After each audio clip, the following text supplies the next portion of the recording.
Hey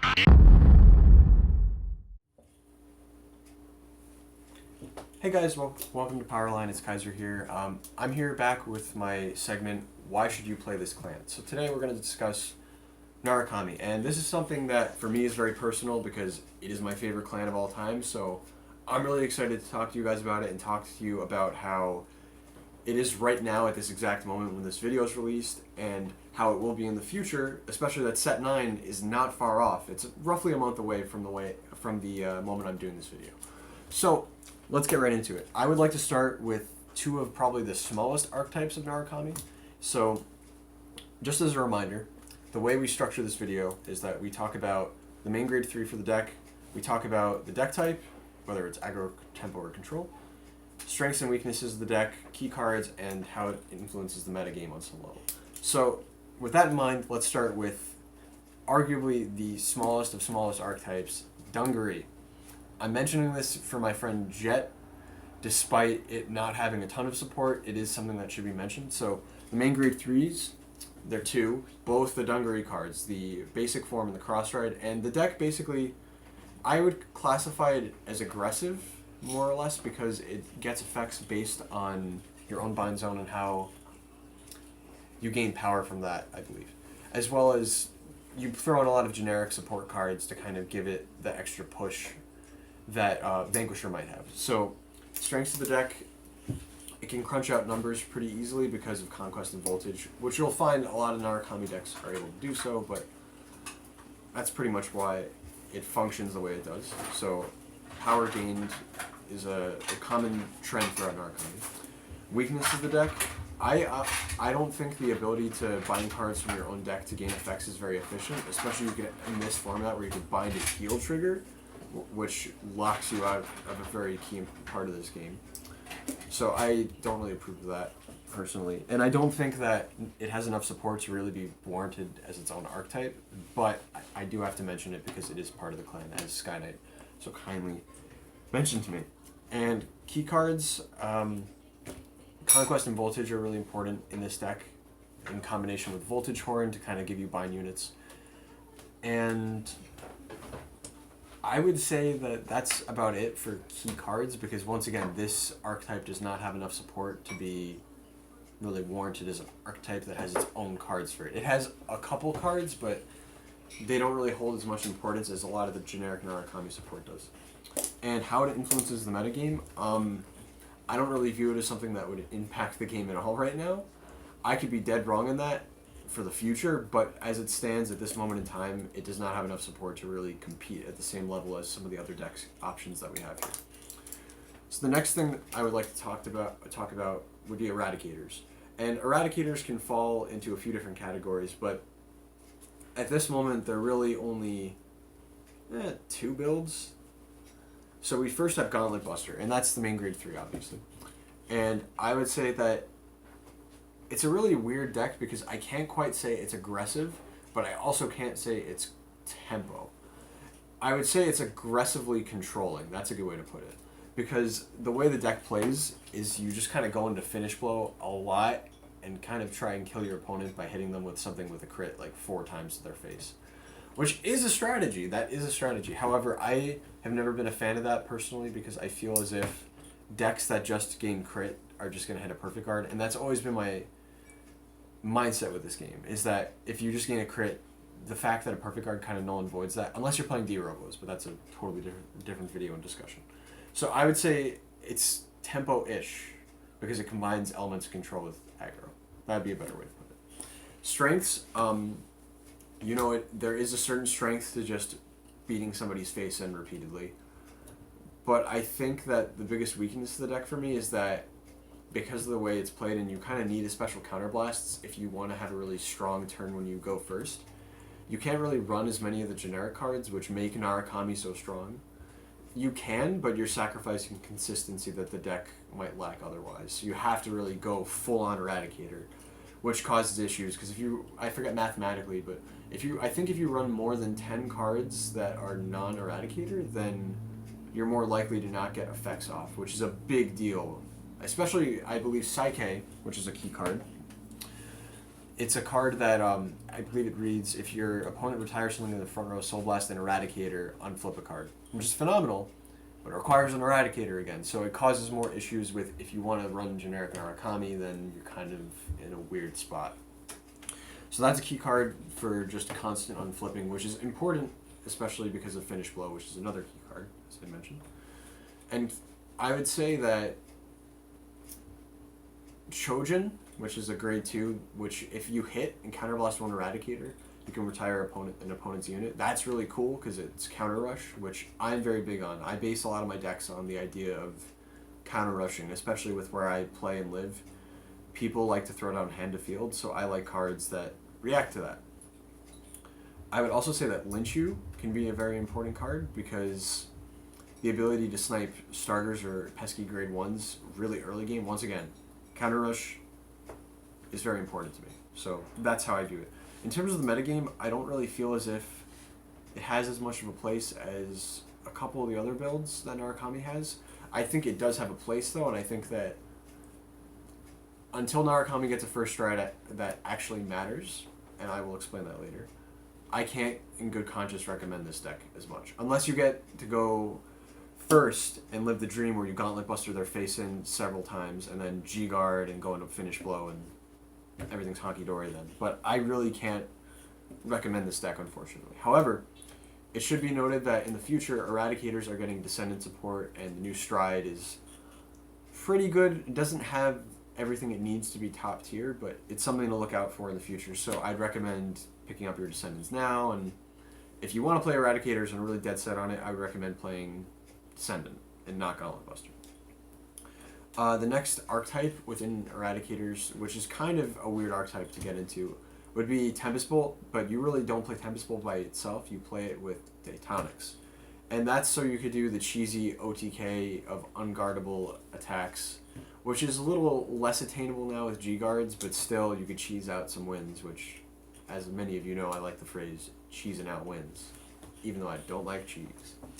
So I would classify it as an aggro deck, because you're looking to kind of kill them quickly and just, once again, cheese out a win. In my opinion, that's kind of where an aggro deck lays. Strengths of the deck, you could win games out of nowhere. And sometimes you get to play against people that have no clue what's going on, so they might not necessarily know how to play against it properly. And then when you break ride your Tempest Bolt, they're like, oh my god, I lose. How did I lose? Well, you didn't plan ahead. Weaknesses of the deck, it's a gimmick deck, and gimmick decks inherently are weaker just because you're relying on a gimmick. And especially a gimmick that's as inconsistent as needing to ride Daytonics than riding Tempest Bolt. That's not good in my opinion. I don't think that it's very consistent. I think it's not a bad choice, especially pertaining to some of the metagame right now. I think the ability to cheese out a win is something not to be overlooked. Key cards, I mentioned Daytonics and Tempest Bolt. And then just generic Narakami cards to kind of round it out, because you don't want to just rely on break riding. It's just not good at that point. Like, you need strong stride units to kind of make up for that. And it's something that I feel Narakami as a whole is lacking on right now, especially that we still have Zorus as our first stride for most of these decks. That's ridiculous. Let's get into Brawlers, actually. That's probably the most logical step, in my opinion, in terms of competitive play. I think that Brawlers are specifically the big bang cards. You do have other grade 3s, but let's be honest, you don't play them, because then you can't play Turbo. So I would classify it as a quintessential tempo deck, because you're slowly picking away at your opponent while slowly gaining advantage and inching ahead. The strengths of the deck, if your opponent plays a board and is very board-centric, you're able to wipe them out, and they have very low resources, which is very good, while gaining power through Koken and the crit. But the weakness of the deck is that it kind of falls prey to a lot of what Narakami falls weakness to, which is if your opponent doesn't have a field, what are you going to punch? Sure, you can go into Conquest 2 times, but you don't really have something else outside of that right now to assist in your transition into the later part of the game, where if they survive through 2 Conquests, which unfortunately, Conquest is kind of a weaker card right now because it could just be G-guarded really easily on the rears. And the power of Conquest prior was that your opponent had to minimum drop 2 cards from hand, so you could kind of calculate out how you're going to kill them really easily. but unfortunately you don't have that luxury as much now. That was a weakness. Key cards of the deck, I would say, once again, the crit, Koken. The grade 3s are important, and the ability to Legion is very strong, and punching units while in tandem with other cards, like the Slash Dragon cards, which are also very important. It's very powerful.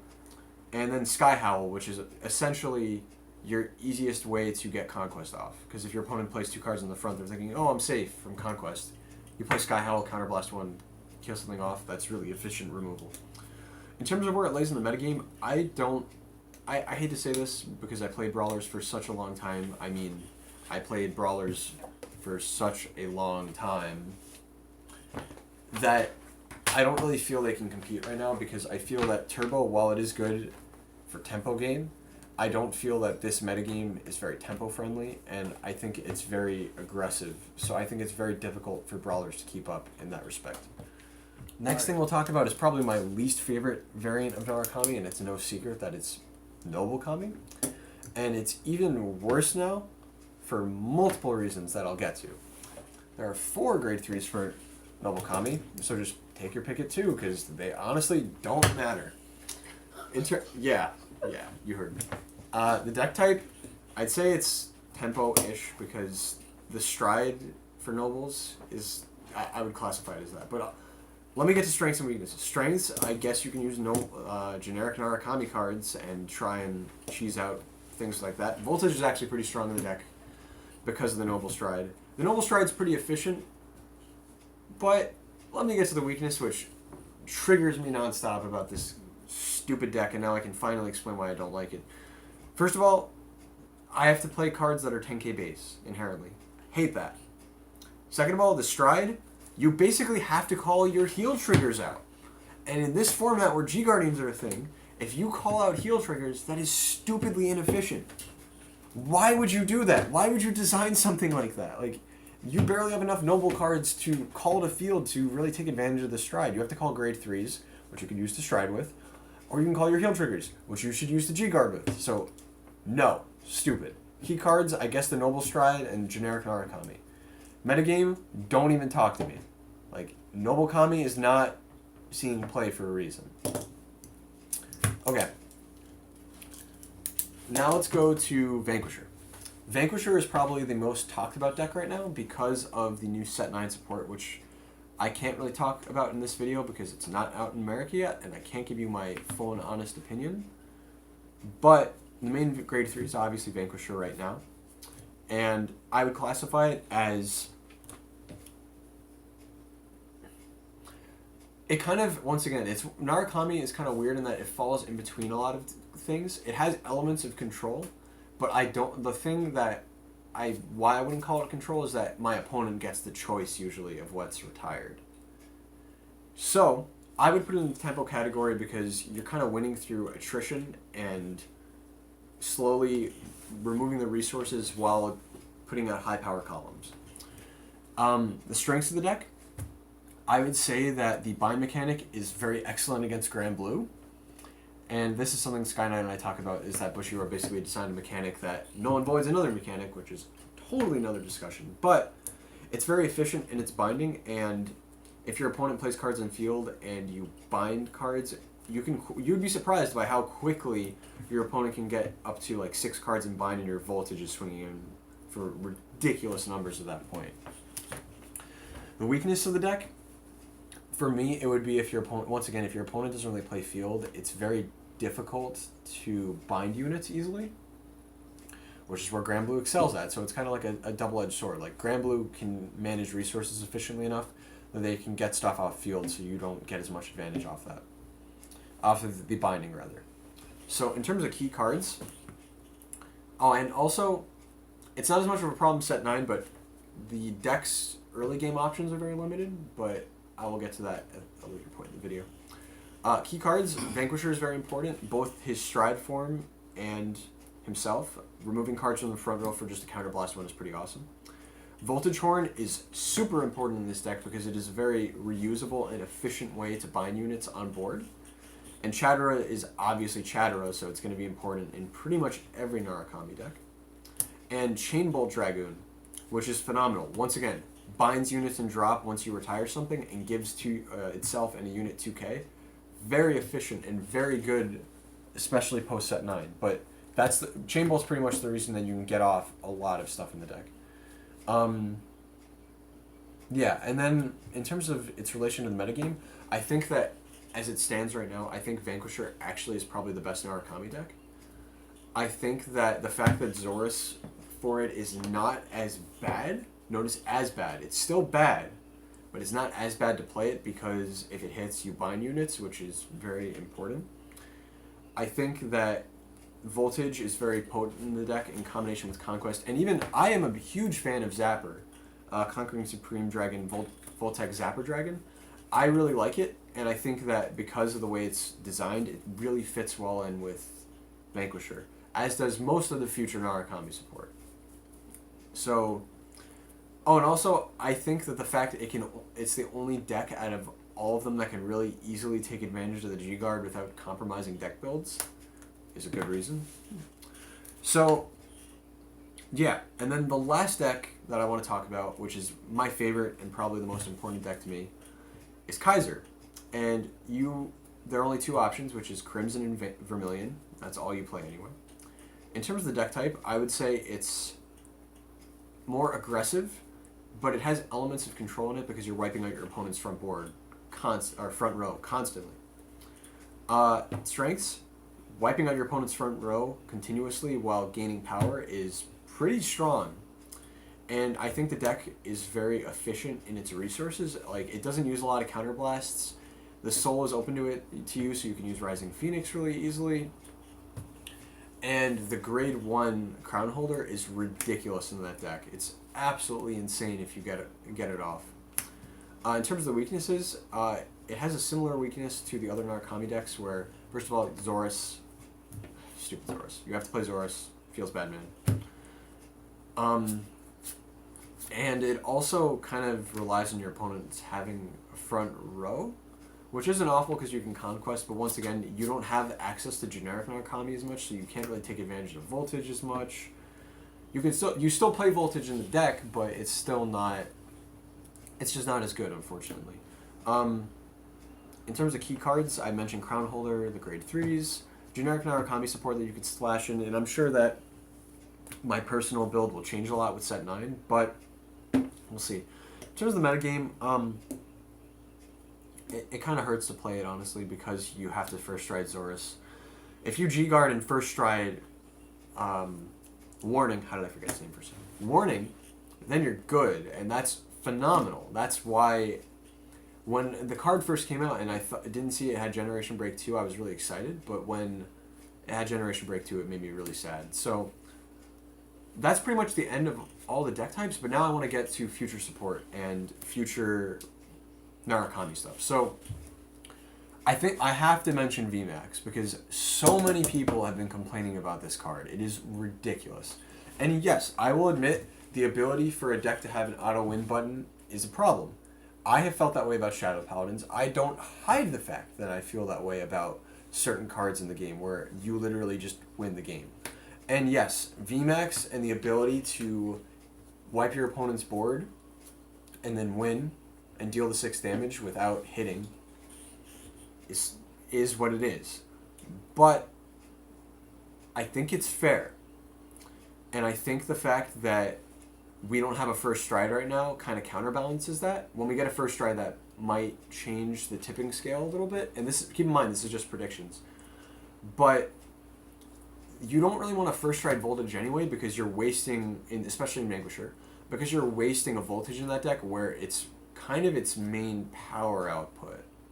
So when they get a first stride, that might change, but I really don't feel that VMAX is a broken card. I think it's very strong, and I think in combination with the new support, it's definitely going to be tier 1, and I think that it's going to be very strong, but I don't think that people should be going around throwing their hands up and screaming broken just yet.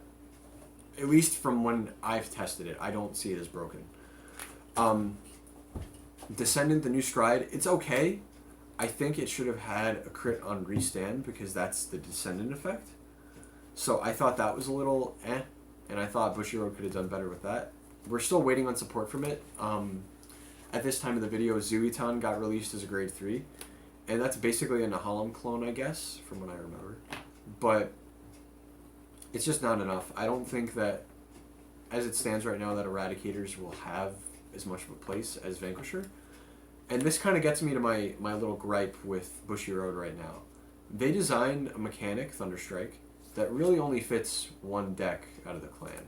Like, I can't, in good conscience, play the new G-Guard efficiently in any of my Narukami decks besides Vanquisher. And I think I have a problem with that, personally. I think that Bushy Road should, once again, this is like a prediction and anticipation for the future. Bushy Road needs to release a first stride for Narukami that doesn't need to hit and that binds multiple things. Like, even if it binded one card on field and binded 2 and drop, that's fine. That gets off the G-Guard, and that's actually good for the deck. Because then it makes Voltage more playable in a lot of decks. So if they did something like that, then that's fine. But as it stands right now, like, Zorus isn't enough to carry the entire Thunderstrike mechanic on decks besides Vanquisher. So I would say that would be my main gripe right now. Now, this could change in the future. Like, I could end up getting a first stride that fixes all this, and I won't complain. But until then, I have to say that Bushy Road could have done a better job with the Thunderstrike mechanic overall. I don't like that I feel like I'm being pigeonholed into playing Vanquisher. So that's pretty much it, guys. I really appreciate you guys watching, and if you have any comments, feel free to comment down below, and be sure to like, comment, and subscribe, and please give me feedback. Alright, talk to you guys soon.